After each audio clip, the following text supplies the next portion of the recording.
Good morning, everybody. Just getting started over here, getting set up. Lots of news, lots of news. Thanks for joining, especially if you're in the live chat right now. Good morning, everybody. Get this off the bottom. We'll get our setup going here. There we go. So, Cosmos Joe here, aka Cosmos DeFi on Twitter. This is going to be a crypto news live stream. This is the third week in a row that I'm doing this, and I got IBC Gang, another streamer in the chat. He said live chat people are the best. That is true. So if you're catching this on Twitter, it's really hard to navigate. Why don't you go to my bio? I put the link for this stream in my bio, and you could join the live stream on YouTube. You could actually pause it. You could, fast forward, rewind. So there you go. Hey, morning, Wings Fun Token. I'm going to get the chat more involved today. That's one of the things I wrote on my clipboard. Got to get the chat involved. So if it's your first time joining, welcome. Like I said, good morning. It's Sunday morning here, November 26th. And we're just going to go through some news that happened this week. This week was chock full of news. So got my coffee here. And hopefully you have your coffee. Another content creator, Don Kryptonium, great channel, saying I'm boring. I never claimed to not be boring. Never claimed to not be boring. But hopefully you could hear the audio in the chat. I changed my studio around, working on live streams, want to get the audience more involved. And that's what I'm going to do. It is low. Okay, so people make fun of me because I drink instant coffee. This is not instant coffee. This is real coffee. I made it in a coffee pot. It's not French press. We're not in full swing bull market right now. But this is Cafe Bustelo, espresso, fine grind through my 5-cup coffee pot. And this is cup number 3 for me. Yeah. What do you mean you knew it? Because listen, when Bitcoin gets to all-time highs, I'm going French press. Yeah, you're right. Working class is right. And I'm conditioned to deal with these 90% sell-offs. So I got to keep grinding the fiat jobs. So let's get right into the news. We'll start light today. We'll start a little bit light. And this is what we got. We're going to talk about Tether. We're going to talk about centralized stablecoins, quote unquote, centralized stablecoins, I guess is the best way to describe them. And yeah, so Tether is probably the most storied asset besides Bitcoin and Ethereum. People hate Tether. I don't understand why. It's really maintained its peg quite nicely over the years. And here's a great story of how the feds are able to freeze Tether wallets, it looks like. So it says Fed sees nearly 9 million in cryptocurrency linked to romance scams, which the Department of Justice is occupying its time with, apparently, these romance scams. Department of Justice has nothing better to do. It's not like in New York, in cities like New York, people are pushing people in front of trains, running down the streets naked in front of children, and robbing pharmacies without a weapon, and no one's stopping them. But the federal government's going to worry about these, they call them pig butchering scams. They get into like a fake relationship online. This is like the next level catfishing using cryptocurrency. So there you go. There's utility for Tether, at least. So that's good. Pig butchering utility. And I don't know if people know this, but the agency that investigates a lot of these financial crimes and scams and money laundering is the Secret Service. I don't know if you guys knew that in the chat. I don't know if you knew that. But yeah, the Secret Service investigates money laundering as much or more than they do security for our elected officials. And I have a friend who was in the Secret Service for a few years, and he said, yeah, they do primarily money laundering. So the Secret Service, rather than doing service, they're doing these romance scams. What's weird about this article, it's from Forbes. 9 million linked to romance scams. Okay. But if you read down as like a footnote, they say that Tether earlier froze 225 million in tokens because of an investigation involving human trafficking. So I don't know how human trafficking doesn't get the headlines. It's romance scams online. I don't know. Crypto bros are falling for these romance scams. I have not fallen for one yet. I also don't have any stable coins because I just blasted everything into the market recently. So I think I'd be a bad target. I also like to argue online, so I don't think I would fall for these scams. Let me know anyone in the chat. Do you know anyone that's fallen for these? There's this story is funny on multiple levels because it's not like U.S. dollars were ever used for these scams, but I guess crypto's easier to trace because it goes through public blockchain. I don't know, but Don in the chat probably. I mean, you've probably been involved in at least 3 or 4 of these scams. I don't know, but yeah, Tether. Um, Look, the future of crypto is going to probably involve governments and law enforcement agencies and whatnot freezing assets. I think that's just inevitable for these people that think that you're going to be able to just make all this money and no one's going to know about it. You're never going to pay taxes. I don't think that's realistic. Mass adoption is not going to be like, you know, you swapping a bunch of tokens in private, sending them off to these wallets, and then somehow being able to convert that into fiat so you can go to strip clubs and buy drugs and all that stuff. I don't think that's going to happen. But Bitcoin's a public blockchain, Ethereum's a public blockchain, Solana, Cardano, Cosmos. You could track all this stuff, and that's what the governments are going to do. Yeah. Brownsburg in the chat says, funny how you said you haven't fallen for one yet. Not yet. Not yet. Look, most of the scams, at least in the United States, especially like on the phone and stuff, they're using AI to imitate voices. They're calling old people and they're like, oh, help me, send me money. I got arrested or I lost my credit card and I'm on vacation. Old people fall for scams all the time. I'm almost there. So that's Tether, our favorite stablecoin. I don't understand how the 225 million doesn't make the headline. It's the 9 million. I don't get it. Crypto news is really rough because the titles are often misleading. Anything on the stream, I just pick out what I think is interesting for the week and I roll it out there. And a lot of times these articles have no substance. So we have to take a lot of these with a grain of salt. Were all 9 million then determined to be linked to this romance scam? Was there a lot of collateral damage here where maybe only um, a fraction of that was actually involved in the scam and they blanket froze a bunch of wallets just to be safe? I don't know. Hey, morning retro, nice to see you in the chat. Hey Tank, there's gonna be probably a way to transact privately in strip clubs with crypto, I would imagine, but you're not going to be able to use Tether. It looks like you're going to have to come up with a blockchain that specifically handles that. So there you go. Um, that's my Tether story. I figured I'd start a little light. We're starting with human trafficking and freezing crypto wallets, which is an absolute nightmare for these people who think privacy is going to be a thing. I don't think it will be. So that's my light story, and then we're gonna hit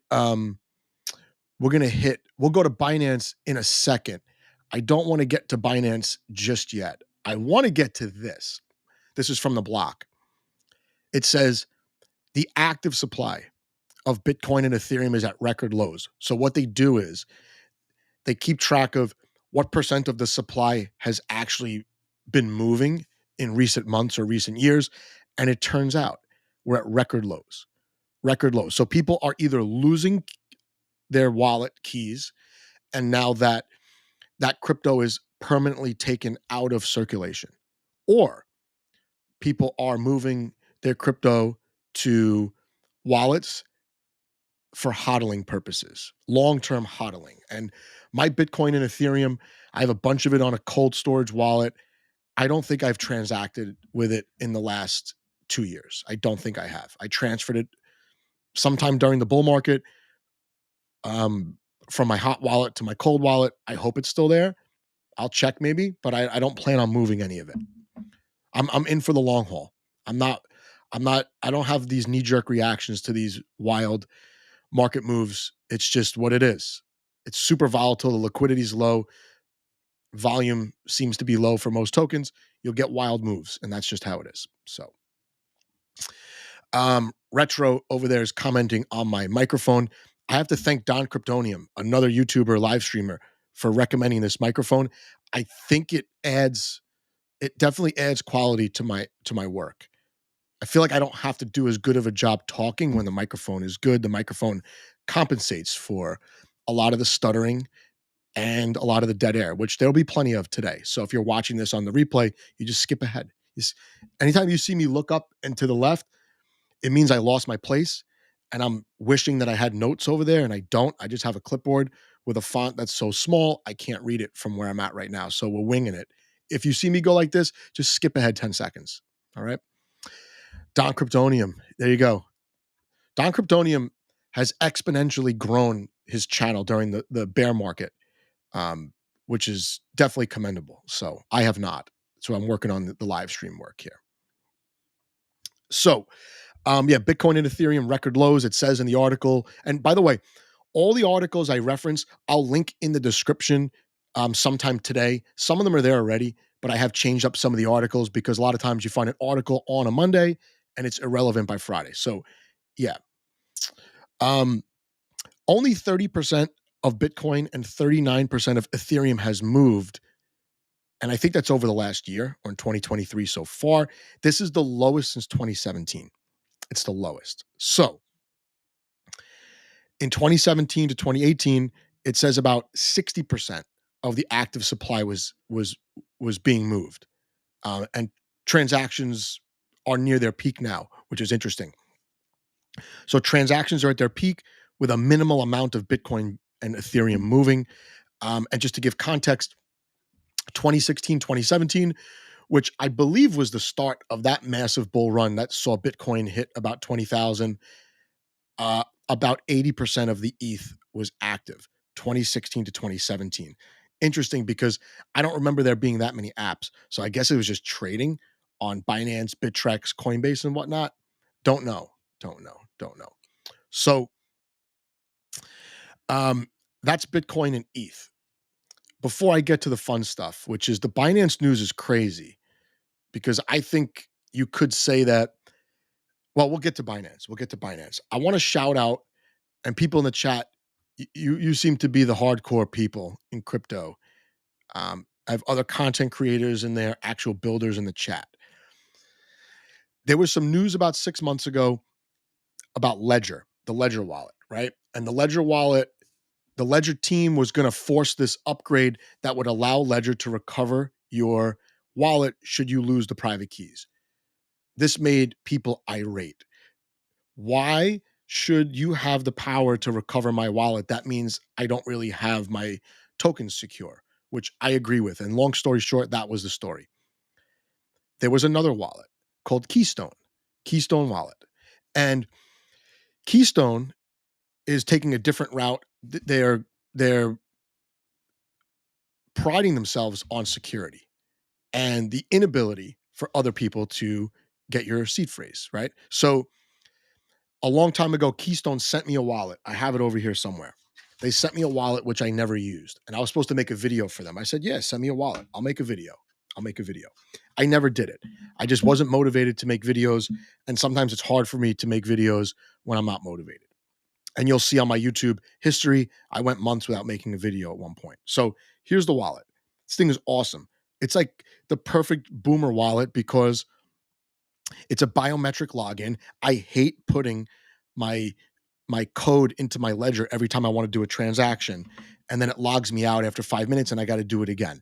So it's a biometric login. They have these different security features that you can read about, including a decoy wallet in case you get $5 wrench attacked.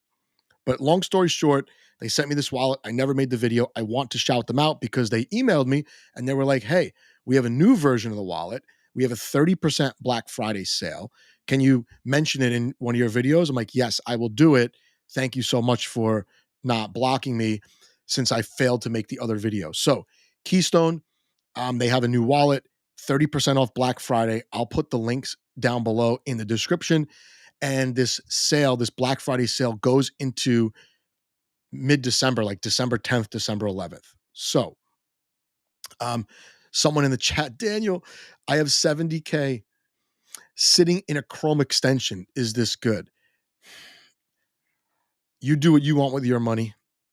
I will not ever make recommendations, but I do know people who have had their hot wallets compromised interacting with apps. I know somebody that had like 7,000 Atom unbonding when they logged into their wallet one day.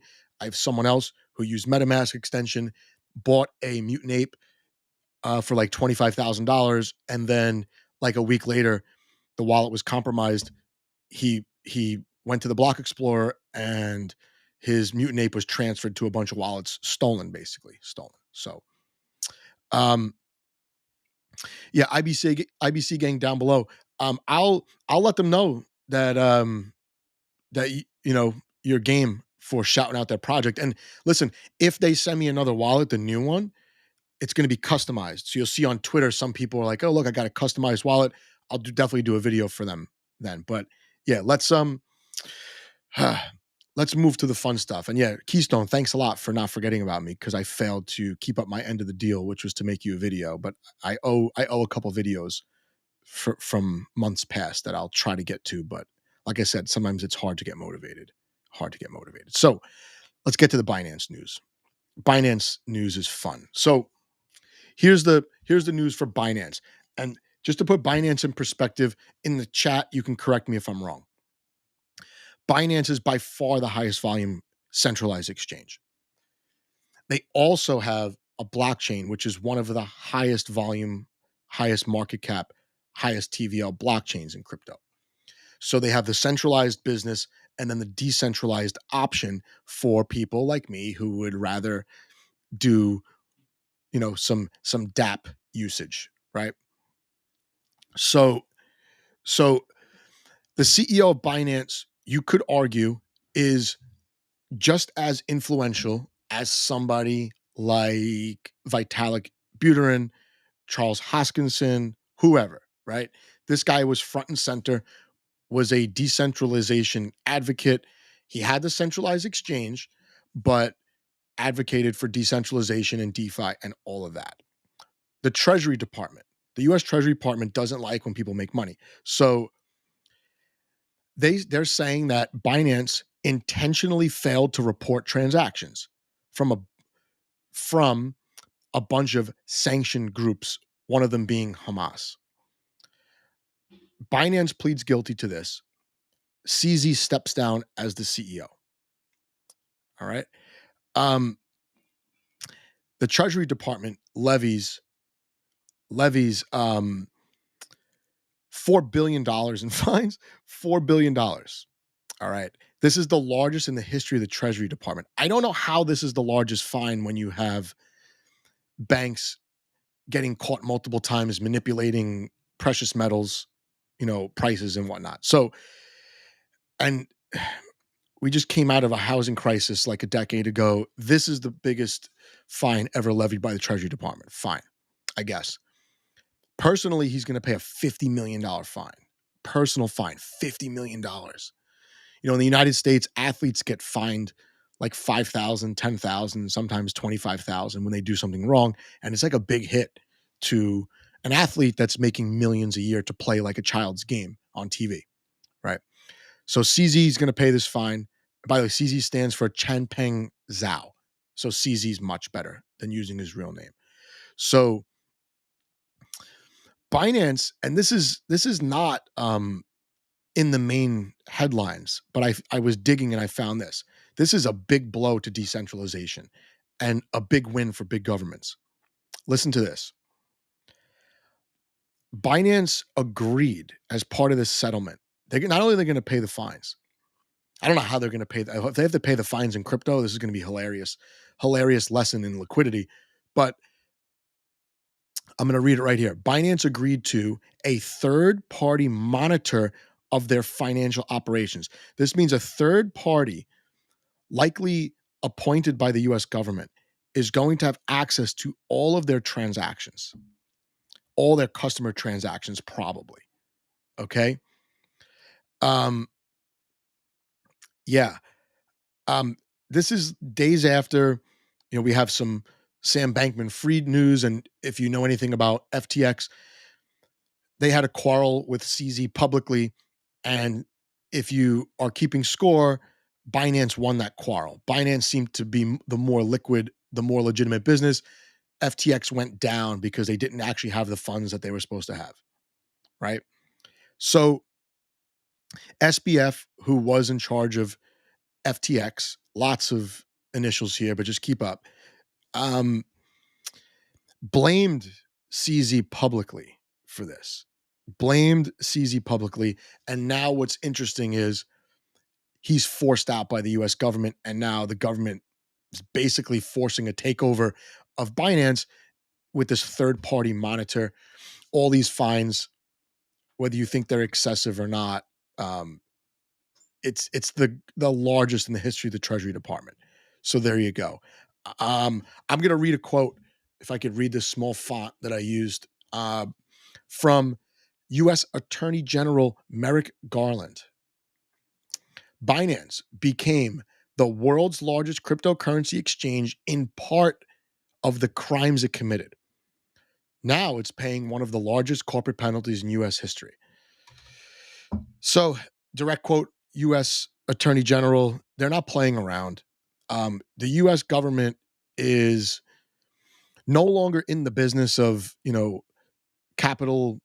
capitalism and free market economies. It is being micromanaged by the various agencies that probably shouldn't even exist if you read the Constitution of the United States. So big government, they're going to play favorites. The favorites are the big banks. We see that every day. So Binance is going to have to play ball, or probably what's going to happen is Coinbase will end up number one. Coinbase is a publicly traded company. They're playing by the rules. And the Coinbase CEO, Brian Armstrong, got out there in public and said, "Wow, Binance, they're so bad. They're doing all these transactions to terrorist groups and whatnot. Look at us. We're playing by the rules." Coinbase, right? So maybe Coinbase is going to be the winner. That's picked by the U.S. government. This is my speculation, and I put my money where my mouth is. I have a big chunk of Coinbase stock in my retirement fund. I think Coinbase is going to bridge the gap between banks and crypto, and you have to play ball with the US government or you cannot operate here. You just can't. And that's just how it is. Whether you're hardcore, decentralization, you have to acknowledge that the banks are going to be able to control transactions. They're going to be able to levy fines. All these crypto companies, it's in their best interest to play ball, I think, because you want to be able to attract US customers. That's my opinion. So there you go. Binance. And by the way, I can't use Binance where I live. So I feel like it's not fair for people like me. But also, I have Coinbase and Gemini that I can use in New York. And they are, like I said, they're playing ball with the US government. So time to take a sip of the coffee. We'll recap and then we'll move on to the next stuff here. And by the way, if anyone has a Binance account, let me know if anything's changed since this. Has anything changed? Are some tokens delisted? Um, CZ, and I do have his tweet here. You're not going to be able to read it, but he put out this big tweet. Today, I stepped down as CEO of Binance, yada, yada, yada. I'm pleased to announce our former global head of regional markets will be the new CEO. And he goes on to endorse the replacement. Great. But it's still not CZ. It's still not CZ. It's going to be someone that's approved, right, by the powers that be. So, like I said, let's quick recap, and then we'll move on. Cosmos news is coming. I got my Adam shirt. Look, got my Adam shirt. Across the back it says Adam is money now. No, it doesn't really say that. But what did we go through today? So if you just joined, and if you're listening on Twitter, come to the YouTube stream. The link is in my Twitter bio. I updated it for this stream. It's more fun to be in the chat. we'll get some chat. We'll get the chat overlay going. So we went through Tether, right? If you transact in Tether, it looks like your assets can be frozen at any time, especially if you're involved in a romance scam, which they call pig butchering or human trafficking, one or the other. They're equally bad, I guess. Bitcoin and ETH, the moving supply is at an all-time low, even though transactions for Bitcoin are near all-time highs. There you go. We talked about Keystone Wallet. Keystone Wallet is this visual wallet, good for boomers with bad eyesight, hardware wallet. I'm going to use it. I'm going to use it. And I'll make a proper video for them when I get the new one if they send it to me, which is cool. But yeah, an alternative to Ledger. I use Trezor and Ledger, but I think this is going to be a good option going forward. And a Stride shirt. You know, I'll confess something here about Stride. I still don't understand Stride. I don't understand. I think that it's a net neutral protocol. I don't think it's got more pros than cons. There are some cons. I don't think there are more cons than pros. Me and Tank, IBC gang there in the chat, we did a video on Stride. And we were just skeptical. We liked the user experience, but just skeptical, like, why do we need derivatives? We'll talk about this. But yeah, we went through Tether, Bitcoin, Ethereum, Keystone Wallet, and Binance. So curious if you guys think CZ loses all of his influence now, right? He left Binance. Is he going to do something else? Is he going to just fade into the background with his money? I don't know. And Ledger or Keystone? I'm going to do a poll right now. Can I do a poll? I don't think I can do a poll in here. But yeah. Oh yeah, IBC. That video was great. I think it will age well. It has aged well so far.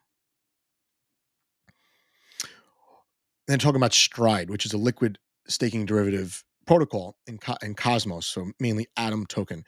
They take a percentage on staking rewards. Well, they're offering a service. They should take a percentage.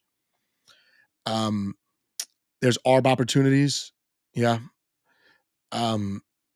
There's less use case for crypto when you cancel out human trafficking. Yeah.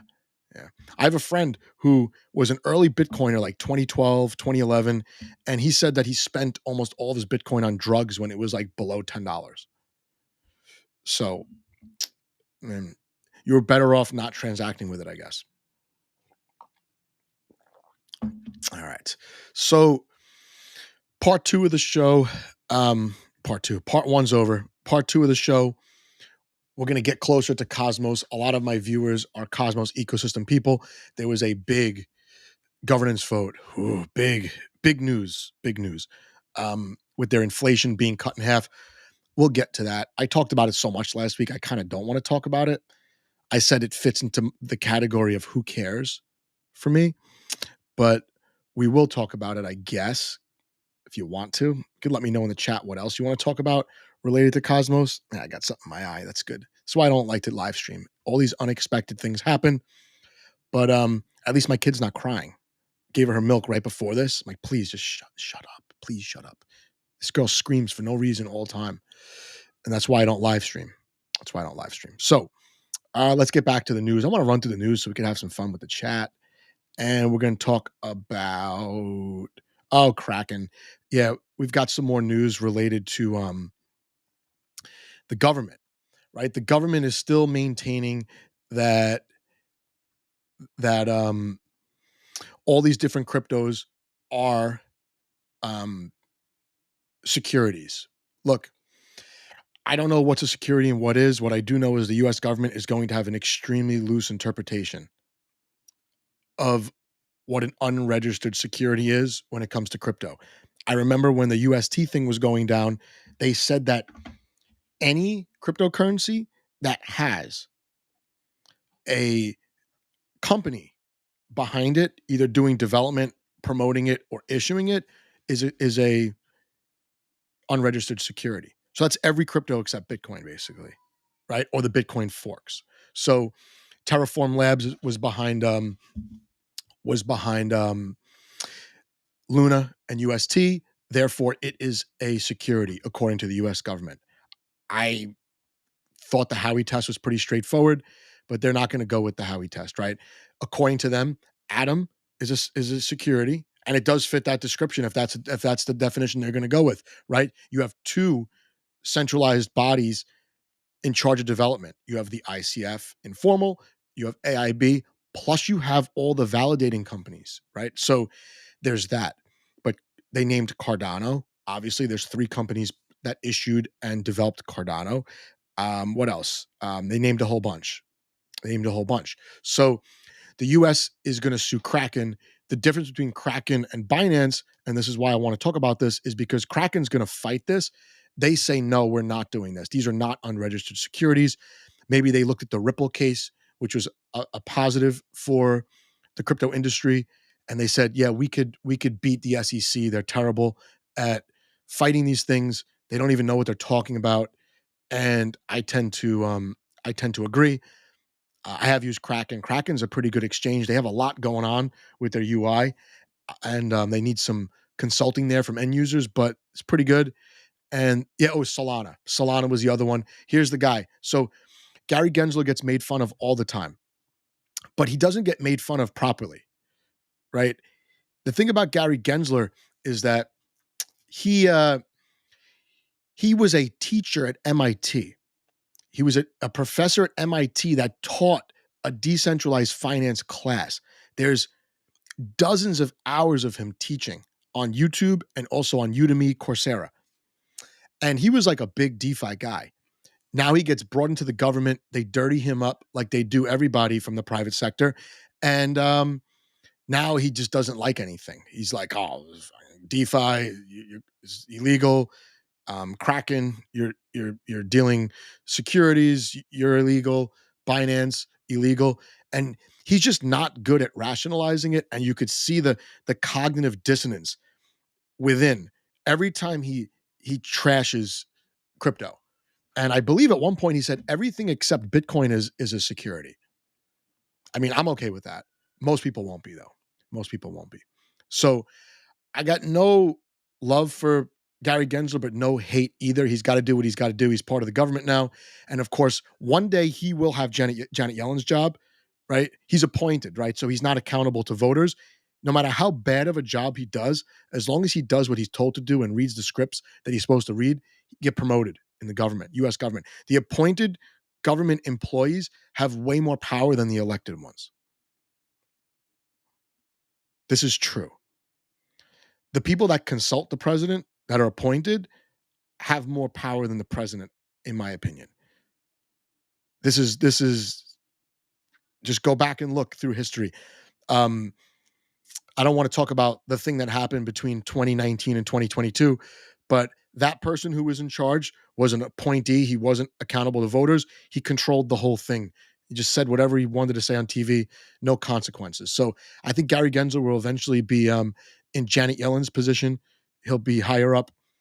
Maybe once the government has a better foothold in crypto, they'll back off a little bit because at least they're going to make their money. They'll be able to track transactions for tax purposes, but I'm not that hopeful. And that's one of the reasons why I sit mostly in Bitcoin. So there you go. There you go. Let's get to some fun stuff. Let's get to some fun stuff.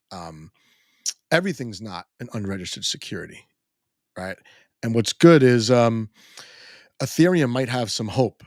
It's going to be part of some ETFs. Maybe they'll interpret Ethereum differently than they will interpret the classification of some of these others that are going to compete with Ethereum. So let me find my article here. Oh, this is such a great tweet. I know you can't see that so well. Let me make it a little better without knocking it off the screen. Let's see. Let's see. Nah, there's no way for me to get this on the screen without making it so small. But this is a tweet I'm going to put down below from Ethereum Daily. Maybe I can do this. Let's do this. Yep, and I'll get rid of my graphic here. I'll get rid of my graphic. So Ethereum Daily is one of the accounts that's worth following on Twitter. I'll link them down below. Layer 2 war is getting increasingly intense. So you got Arbitrum, got Optimism. ZK Sync, et cetera, et cetera, et cetera. And they pit them side by side and they talk about the differences and the strengths of each. It's layer two season. Layer twos are the scaling solutions for Ethereum that became popular when um, it became obvious that the higher traffic on Ethereum, the more people got priced out by the gas fees. I was not anti gas fee, although a lot of people hate the Ethereum gas fees and won't use it. There are some networks now, layer twos, that are on Ethereum that you can use with all your favorite apps, whether it be Aave or Uniswap or OpenSea or whatever, right? Polygon was one of those. This one doesn't go into Polygon, but what's really cool is this, and I know you can't see it, but basically it's comparing volume, TVL, and all that. And Arbitrum and Optimism are the top two, even higher than the ZK and the Polygon ZK EVM, right? So Arbitrum and Optimism have over 50 million in volume and between 13 and 16K in revenue. Might be something to watch. I don't know if anyone in the chat is gambling on layer two solutions, but it looks like what I think is interesting about this is while this is front and center on Ethereum, a lot of money is moving into Solana. So I don't know if people have already given up on the layer twos. I haven't really used them that much. I use Polygon, like big deal. Still got a bridge over there. I don't think it's that secure, to be honest with you. A lot of money moving into Solana. Maybe Solana is going to compete for attention with these layer twos. And here's another tweet by Ethereum Daily. They're talking about the 7-day growth, Linnea. Okay.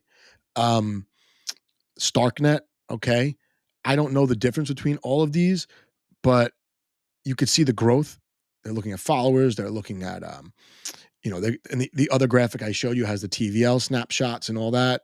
But this is a cool account to follow if you're interested in these layer twos. And here's another blast. So have we not learned our lesson?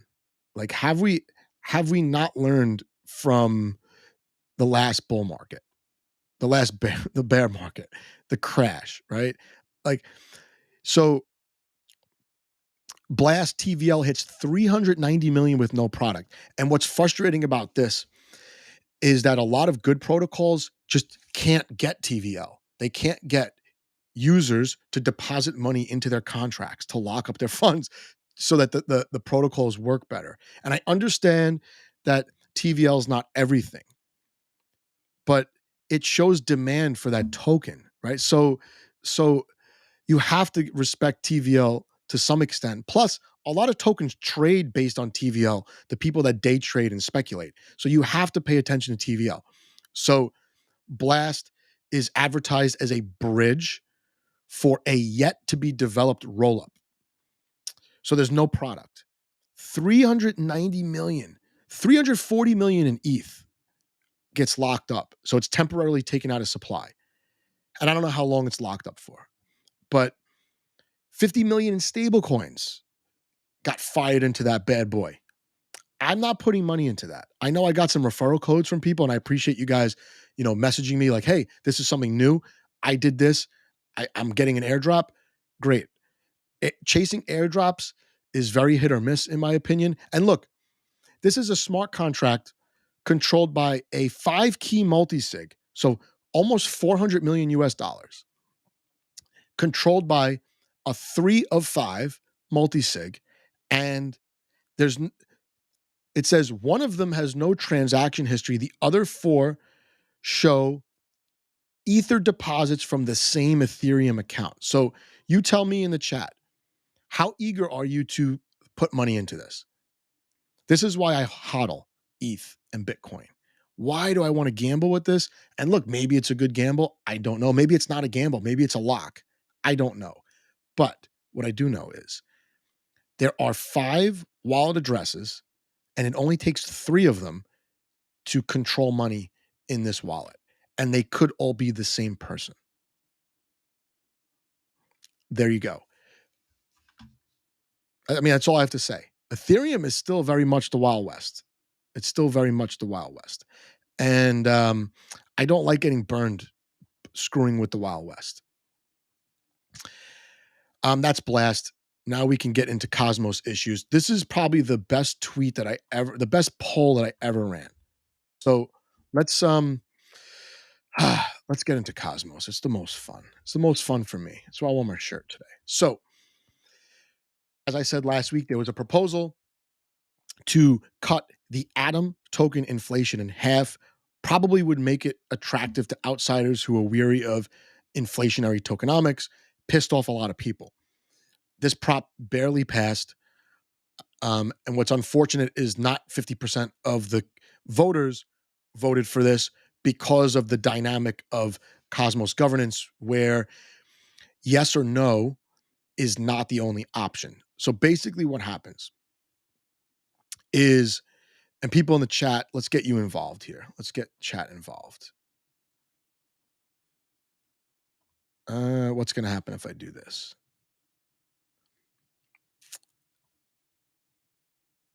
That's not what I want. I guess I'll keep it like this. There we go. So your chat will show up there. That's why there's a big space. Don't get mad. This is how I do my streams. All right. And look, you could see my bookmarks there. You could see I'm very bullish on Kava, Kava folder, and then a hot sauce website.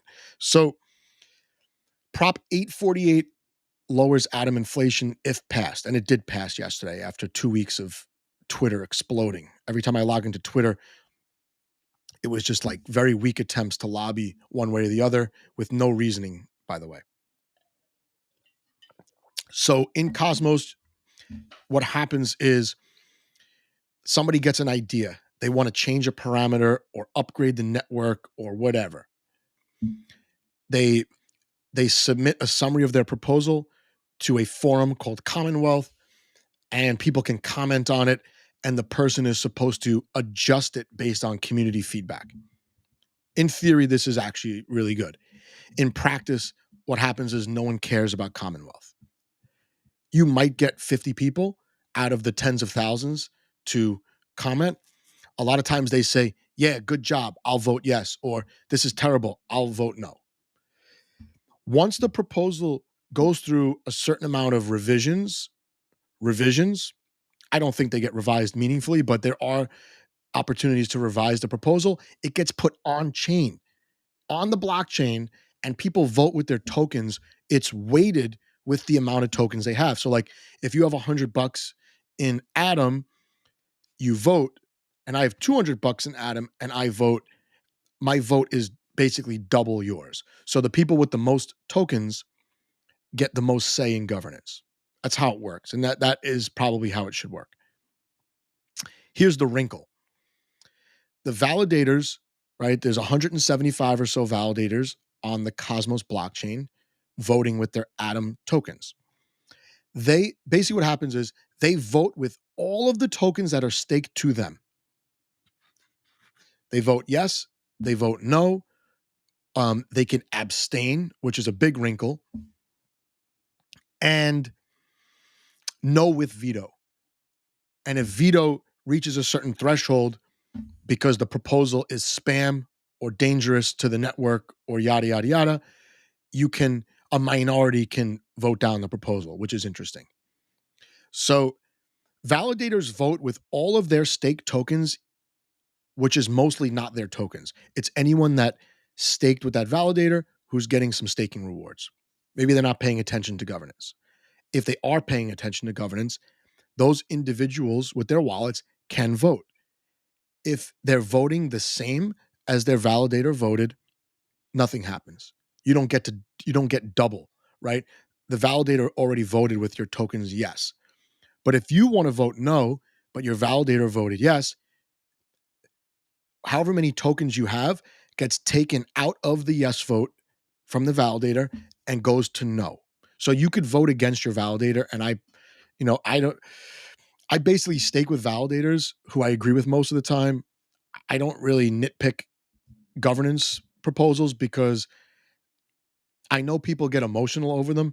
People get very up in arms over governance. But the fact of the matter is, once a vote passes or doesn't pass, it generally disappears from the public discourse within hours of it passing or not passing. Hey, morning, Crypto Chem is here. IBC Mafia, good morning. Everybody in the chat, good morning. Talking about Cosmos governance. And I don't want to get too much into this because I really don't get that crazy over governance. So, long story short, that's validators vote, and then individuals can vote with or against their validator to kind of fine tune the community's gauge of sentiment on a prop. Here's another wrinkle. Validators can vote abstain. Abstain is neither yes or no, but it counts towards quorum. Quorum is a minimum threshold of voting that needs to happen in order for the proposal to be legitimate and pass. It is of my opinion that validators vote abstain when they are being political, not when they have a conflict of interest.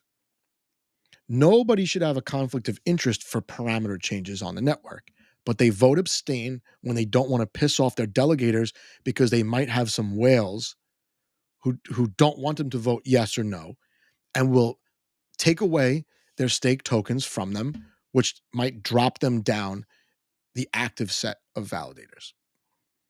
That's my opinion. Abstain is a bullshit vote. It's an absolute bullshit vote, especially if you're a large validator that clearly doesn't have a conflict of interest. So a lot of big validators, sometimes they don't vote at all. I have more respect for that. You know, Coinbase is a validator. I believe Kraken and Binance are validators on the hub. These are centralized exchanges. They operate in a certain jurisdiction. They might be worried about legal ramifications of voting one way or another. I have respect for not voting. Hey, I'm not voting, but those that stake with me can vote if they want. Fine. Abstain's a bullshit vote. It's especially a bullshit vote on community spends from the community pool and parameter changes. And that's my opinion. You don't have to agree with me. If you're a validator, you're in the chat, you could leave if that offends you. And again, if you don't like what I'm saying, don't DM me. Just complain to me on Twitter, or you could email me in my link tree. Don't DM me to say that I'm a liar or I'm wrong or I'm an idiot. Just put it on Twitter. I don't care. So this throws a wrinkle in the voting. And I did a poll about this prop, and this poll is it's like the greatest capture of the limitations of on-chain governance we have so far. Although I think Cosmos governance in general is quite good. I don't think it could be much better, but it could be a little better. And here's my tweet. Validators who already voted abstain have tremendous leverage over the atom inflation parameter right now. Yes, if you're a big validator, you vote abstain so you don't piss anybody off. As it gets closer to the end of the voting period, and it's a very, very tight vote, you can now accept bribes to switch your vote to yes or no. What's in it for me? Oh, you want me to change my abstain vote? What's in it for me? Like this is a possibility. And then I wrote, should abstain even be an option on governance proposals? The community's basically split between yes and no, and then 20% abstained. Last night before I went to bed, it was 40%, 40%, 20%. And that's almost how this vote went. 50% of people did not vote yes. 50% of people did not vote yes to lower atom inflation.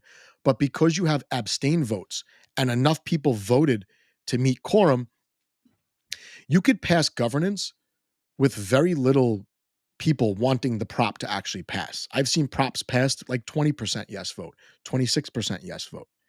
That happens. I mean, that needs to be fixed, but there are forces that would go against this.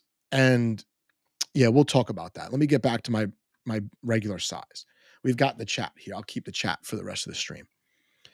So Here are some issues with on-chain governance. Like I said, there are like 175 or something Cosmos Hub validators. They make blocks, they verify transactions, they collect rewards for doing this that they share with their stakers, and they charge a fee that you pay to stake with them, 5%, whatever. It's a good reward system when prices are cooperating and everyone's happy with the atom price. As far as I know, this is how governance works in all delegated proof of stake networks, right? But not every validator has the same amount of voting weight. Higher up on the active set is better. You have more influence over governance, and you also make more in rewards, which means you're profitable even when the atom price is low. So we have a very top heavy validator set on virtually every chain in the Cosmos. The number one validator might have 5% of the vote. The number 100 validator might have 0.05% of the vote, something like that. So there's a disparity there. And maybe that's for the best. Maybe better validators who have a history of voting in ways that benefit the network more often than others should have more say in governance. I'm not saying that's a problem. I don't expect every validator to have an equal amount of voting power. And that goes for individuals as well. If I have $100 in Atom and you have $1,000 in Atom, well, you should get more say in governance because you have more to lose. So the idea is you'll probably think it through a lot more than me, who generally shoots from the hip. I said last week, if someone put a gun to my head, I probably would vote yes. Not for the reasons that people are voting yes. I don't believe Atom is money. Like, what? You can't buy anything with Atom. I don't understand how people are saying it's money. I don't believe that. I also think there is a narrative for the Cosmos Hub to be a security hub, and we need Atom to be staked in order to provide that economic security. So don't DM me. Don't curse me out in my DMs. Just curse me out on Twitter. I don't care. But don't flood my DMs. Please don't. That's where I'm at with Atom. I probably would have voted yes, but I think this prop comes about 12 months too late. We should have cut inflation last year. We didn't. People get all these brilliant ideas when it's too late. There's also the situation back to validators. Not only is the validator set very concentrated at the top, right? Like the top 7 have a tremendous amount of voting power. On some chains, the top 7 can halt the chain completely or can veto a prop completely. So we have 175 validators. A dozen of them, for the most part, control governance unless they really disagree and they're split on something. So let's not kid ourselves there. Decentralization is not how many validators you have. It's really how much, if there are single points of failure. And for me, governance is getting close to being a single point of failure for for voting on proposals. Not only that, we have tremendous geographic concentration in the Cosmos Hub. I was looking at observatory.zone where you can see where the validators are based. We have like a dozen validators in like little towns around the world that have almost no people in them. So like, is this the same person spinning up multiple validators? Are these all friends that agree on everything, that have handshake agreements to vote as a block while making it look decentralized? These are legitimate questions. And I'm not saying that centralization is necessarily, it just can't exist anywhere in crypto. I think you need centralization in some respects. You need smarter people making more decisions. But if you look at the geographic concentration, the geographic centralization of the hub validators, it just looks like a bunch of the same people running multiple validators. Is it? I don't know. Is there a way to prevent that? Probably not. If I agree with everything with my friend and we both have validators and we live next door to each other, technically those are separate validators. We vote separately. We attract delegations separately. But technically we're just one. It's like a hive mind, right? We combine our voting power. We might be able to shift close votes. So there's that. Then we have validators, which is unclear motives, unclear qualifications to vote on certain things. And they might not have any self-stake, meaning they don't have much skin in the game themselves. they're voting with other people's tokens. Should validators be able to vote with other people's tokens on issues that a validator doesn't really have expertise in? I don't know. We've seen Juno absolutely govern itself to death because the validators, I'm sorry, I still delegate to some of you, but you're morons. Absolute morons that advocated for proposals openly that destroyed the chain. Absolutely. Juno's never coming back. There was so much value extracted from that chain, which was valued in the billions. Like, it's that was the validator's fault. I mean, we all know this. Horrible proposals, horrible governance structure. While at the same time, we have DAO, we have the best governance. Juno had the worst governance, and they'll pay for it forever. I don't want that to happen on the hub. So yeah, validators with unclear motives, do they even have skin in the game? For example, I think it's easy to distribute tokens better across the validator set. It's even easier to guarantee that validators have skin in the game. Show me your self stake. Maybe instead of ranking validators by um, how many people delegated to them, we should rank validators by their self stake as a percent to their voting power. There are some validators that are voting with 100x leverage. I call it leverage voting. I think I'm the first person that coined that term, leverage voting. Leverage voting. It means they have no skin in the game, but they have tremendous influence over governance because they're voting with other people's tokens. They shouldn't. Not on every prop. Maybe on network upgrades and software stuff that validators should know more about than the average person. Fine, fine, fine. But spending proposals get lost. Half the validators run their businesses at a loss. Why should they know anything about economics? On Juno, we've seen them act like morons. On other networks that get these airdrops, we've seen validators farm the shit out of chains while contributing absolutely nothing. Absolutely nothing. So there's that. And then, of course, abstain adding to quorum is not a good situation. Every single person that's intimately involved with Juno that's not drawing a salary in a stable coin from that network is wasting their time with Juno. Make a clip out of this. I don't care. Just please don't DM me. I can't respond to every DM. If you hate me, I don't care. I don't care.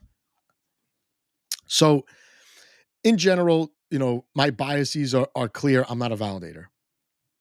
I would like to get involved in validating, maybe partner with a validator that I agree with about 80% of the time and try to get that validator up the active set, use my channel to be transparent about the rationale behind voting.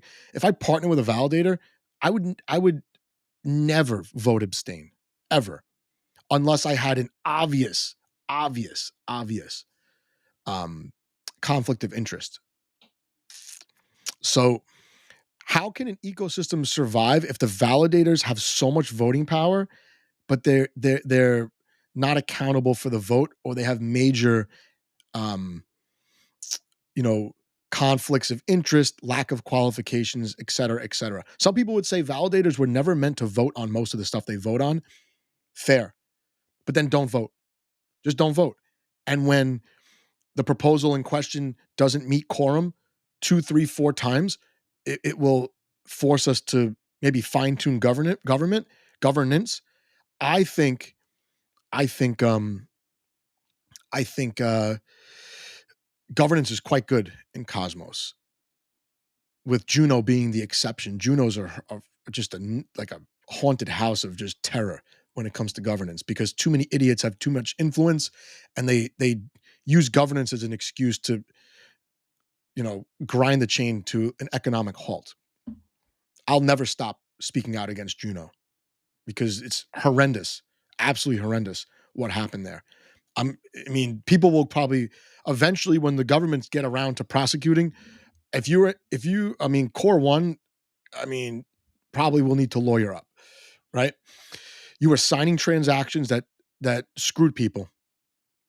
You had validators on the network that you were the founder of, and you voted to screw people. So anyway, um, any thoughts on the Pith airdrop? Yeah, I didn't get the airdrop. So screw Pith. If you don't give me an airdrop, but you airdrop other people, and I don't think every chain should airdrop, but it helps to get my attention. If you don't give me an airdrop, I don't have to care about you. Lavana geo-blocked me, Neutron geo-blocked me, Celestia geo-blocked me. I'll care about you when I could use a network. But I don't care about it. There's 5,000 other blockchains. Why would I care about you when you discriminated against me because of I happen to live in the United States? It's not fair. I have money. I live in the US. Like, we have money to blow on stuff. Where I live, cigarettes are like $15 a pack, beers are $9. You think we don't have money to spend on some crypto gambling tokens? Come on. Come on. So, anyway, I did not vote. I did not vote. Here you go. Here's a good one. Let me get to that. Why are validators doing anything but running transactions?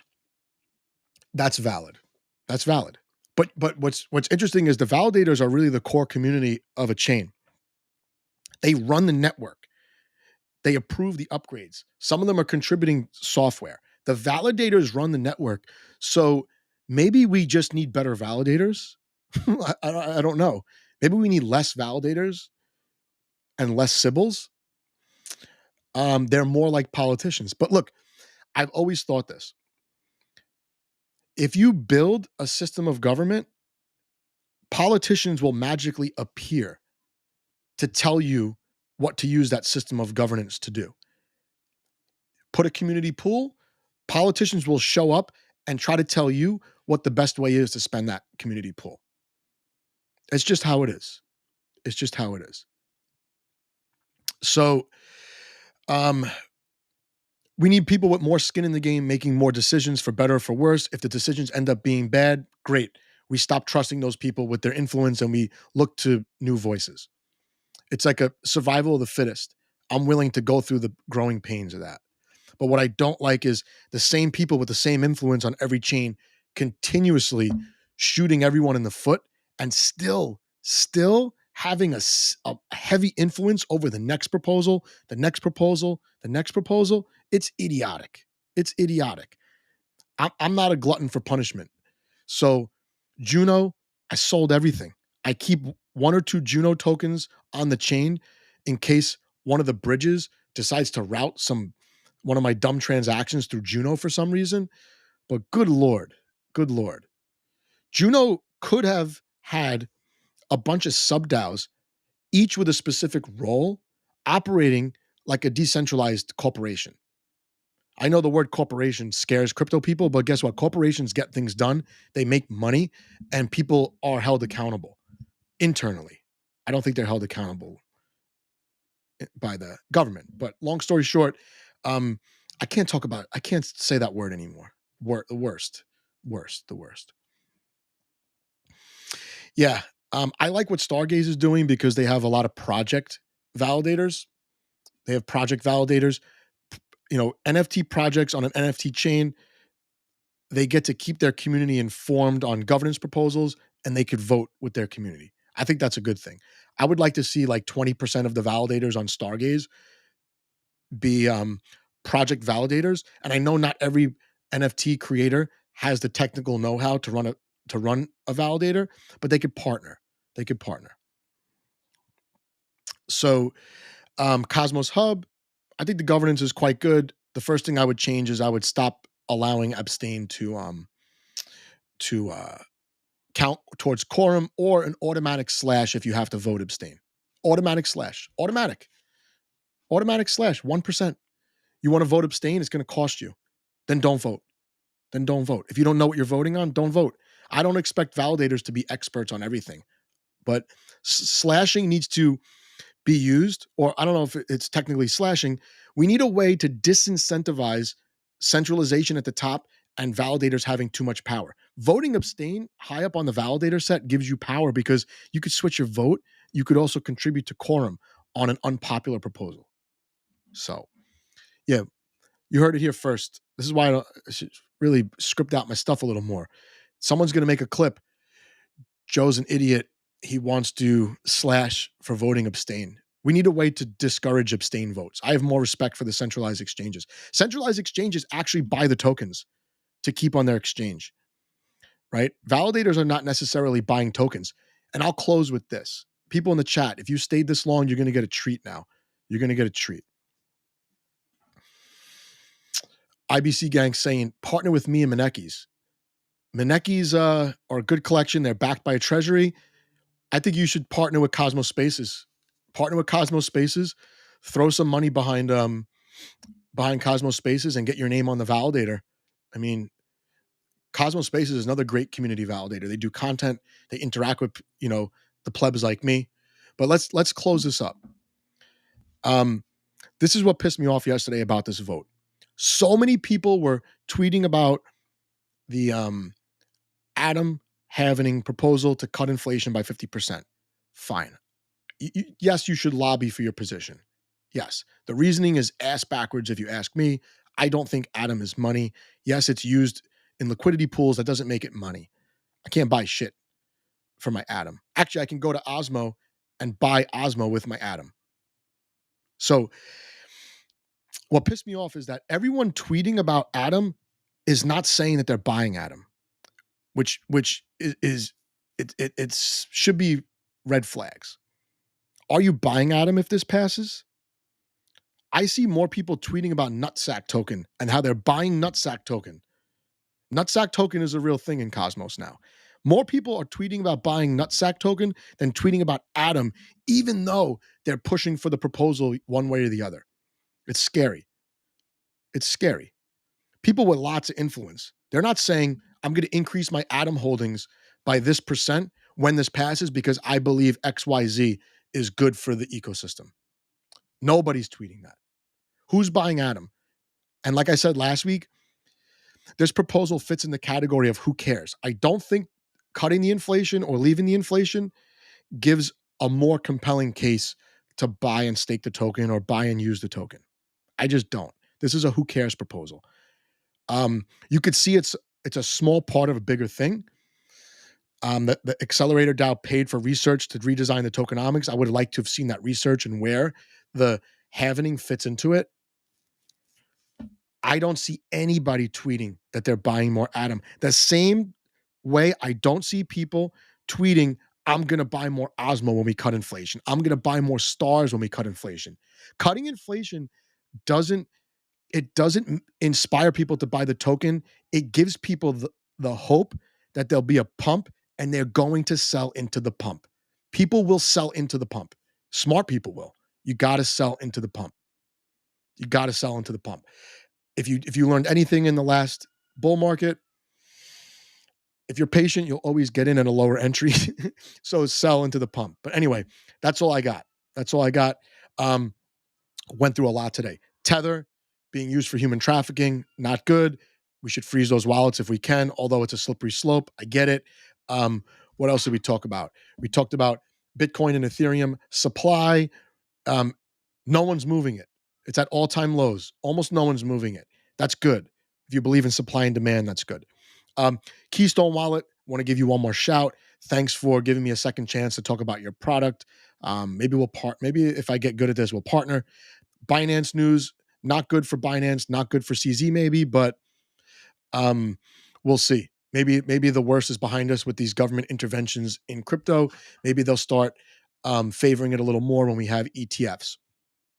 Kraken, good for you. Fight the good fight. I would hate to be in your shoes. It's expensive to fight the US government. You might end up paying more fines than Binance. I don't know. ETH Layer 2 Wars, interesting. I'm going to look into this more. Maybe I'll have something for you next week. And then, of course, Cosmos governance. We didn't talk about Cardano. We didn't talk about Solana much. Cosmos governance, I think it's quite good. I don't think that it's complete. I think the validators take on too much responsibility without being accountable. Maybe that's the fault of the structure in the first place. It's not their fault. Adam Havening of the inflation, it remains to be seen. I think it can't hurt. It can never hurt to issue less tokens. But Adam doesn't have a max supply. So maybe we should look at that. I don't know. I'm torn on max supplies, especially for proof of stake. I don't think you can have a max supply of proof of stake, but that's just me. Take it easy, guys. Thanks for joining. Um, Looking forward to seeing my bags pump.